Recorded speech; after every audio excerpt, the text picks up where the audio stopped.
जेठ कृष्ण अमावस्या को सावित्री व्रत किया जाता है। इस दिन बड़ की पेड़ की पूजा की जाती है और बड़ पत्ते की माला बनाकर अपने गले में पहनते हैं।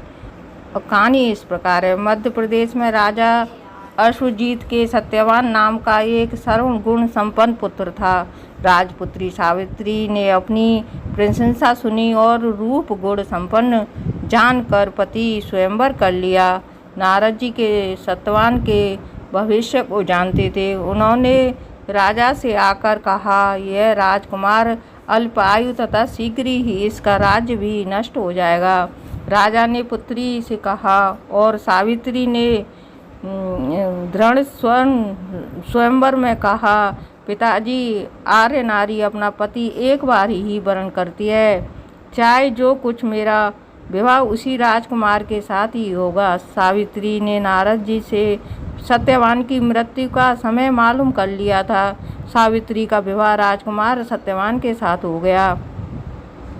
जब सावित्री अपने ससुराल गई तो अपने सास ससुर के साथ बड़े अच्छे तरीके से सेवा करने लगी।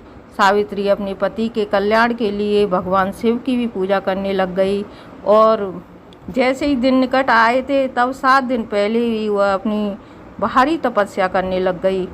तब भगवान शिव प्रसन्न होकर प्रकट हो गए और कहने लगे कि तू पूजा करने से, मैं तेरी पूजा करने से बहुत प्रसन्न हूँ। जो वर मांगे वह मांग ले, तब तुझे दूंगा।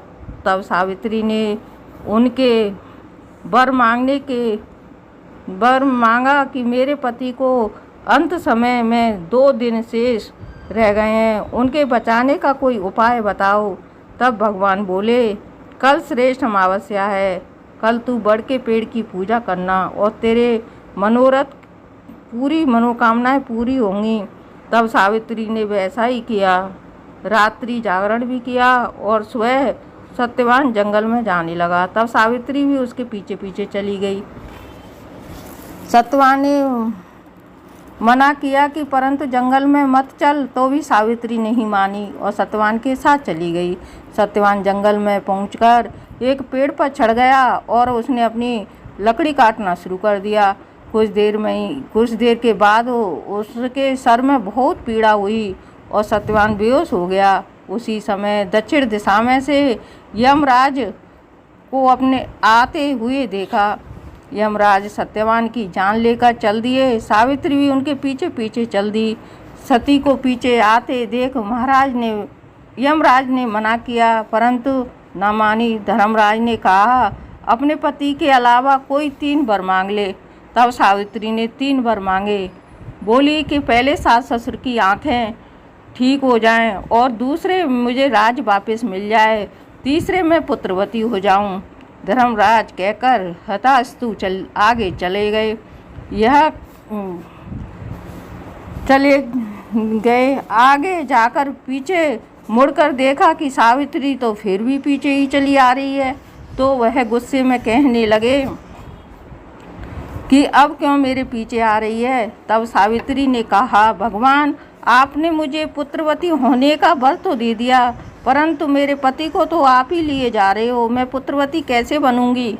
धर्मराज चक्कर में पड़ गए और सावित्री से कहने लगे, तूने तो मुझे ही फंसा लिया, अब तू जा अपने पति के पास, तेरा पति तुझे जीवित मिलेगा।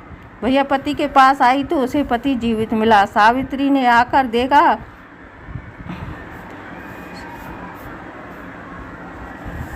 जीवित ही मिला। सत्यवान की माता पिता की भी आंखें ठीक हो गईं, राज्य भी वापस मिल गया, सब कुछ बहुत अच्छा हो गया। उनकी कृपा से सब कुछ मिल गया। बड़ देवता की पूजा से हुआ, अतः इसे सब सावित्री को अटल स्वाग दिया। वैसे ही सबको देना, हमको भी देना। बोल वट वृक्ष की जय, बोल सच्चे दरबार की जय।